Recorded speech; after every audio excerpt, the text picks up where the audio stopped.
Lawak ng swimming pool. Oh, yan, swimming pool. Ocean pool pala Baka to. nasa ano Ocean doon, pool. nag-work to si Johnny. Ah? Friday pa lang eh. Kasama siya nagtrabaho. Parang may business siya. Nagbe-bake. Sagutin niya siya kasi minsan lang. Sabi mo, minsan lang kami magkasama. Ito nag-reply, teka. Typing pa eh. Ah, sige. Oo, tingnan mo, sobrang lamig. May naliligo pa.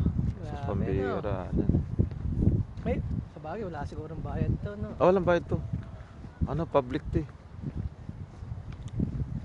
Sabi niya, wait lang, nasa school ako. Wait lang. Ito, lechon to sa atin. Lilit ng pato na yan. Hindi ka ba nilalamig? Ano kung nilalamig ka? Kasi wala kang jacket. Sakto lang. Tapos masakit na yung ulo ko kasi pagka malamig.